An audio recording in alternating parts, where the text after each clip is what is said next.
السلام علیکم، میں ہوں ڈاکٹر وقار ربانی اور آج ہم بات کریں گے بال گرنے کی 3 بڑی وجوہات کے اوپر۔ اب دیکھیں نوجوانوں کے اندر یہ مسائل دن بہ دن بڑھ رہے ہیں۔ اگر ہم دیکھیں اس میں جینیٹکس کیا رول ہے تو آپ دیکھیں کہ جہاں پہ جن فیملیز کے اندر ٹینڈنسی پائی جاتی ہے، رجحان پایا جاتا ہے،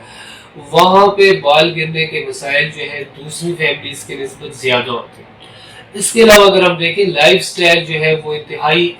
تیزی سے چینج ہوں گے۔ Fast food, cold drinks, energy drinks, اس طرح کی چیزیں نوجوانوں کے اندر بہت زیادہ ہو گئی ہیں اور ظاہری بات ہے وہ میٹابولک ڈس آرڈر کی طرف ہمیں لے جاتی ہے، ہارمونل تبدیلیاں پیدا ہو جاتی ہیں۔ جب ہارمونل تبدیلیاں پیدا ہوں گی تو ظاہری بات ہے کہ وہ ان چیزوں کے اوپر اثر انداز ہوگی اور بال جھڑنا شروع ہو جاتے ہیں۔ اس کے علاوہ جو تیسری سب سے بڑی چیز ہے وہ ذہنی دباؤ، سٹریس۔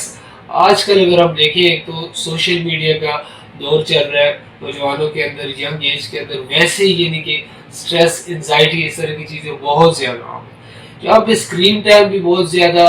ہو گئی ہے تو یہ ساری چیزیں افیکٹ کرتی ہیں۔ اب اس کا علاج صرف وقتی طور پہ کاسمیٹکس یا شیمپو وغیرہ کا استعمال نہیں ہو سکتا، بلکہ اگر ہم دیکھیں متبادل ادویات میں، ہومیوپیتھک ادویات کے اندر اگر ہم دیکھیں، ویسے تو بہت ساری میڈیسن ہے جو کہ مختلف وجوہات کو مد نظر رکھ کے استعمال کی جا سکتی ہے،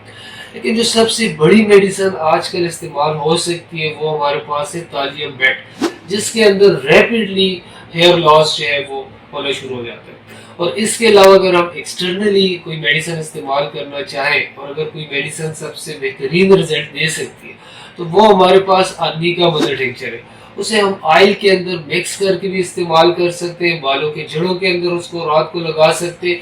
اس سے نہ صرف بالوں کی جو جڑیں ہیں وہ پھر سے جو ہے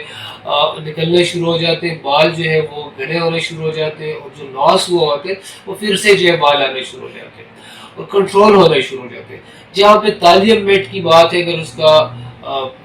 ٹھیک طریقے سے استعمال کیا جائے، مہینے 2 مہینے تک اس کو ریگولر استعمال کیا جائے، تو بال جہاں سے گر گئے ہوتے ہیں، جہاں سے لاس ہوا ہوتے ہیں، وہ پھر سے آنا شروع ہو جاتے ہیں۔ لیکن ان سب چیزوں کے ساتھ بہت ضروری ہے کہ ہم اپنے لائف سٹائل کو مینٹین کریں، ہم ورزش وغیرہ کا خیال رکھیں اور ہم فاسٹ فوڈ، کولڈ ڈرنکس، ان چیزوں سے اپنے آپ کو بچا کے رکھیں۔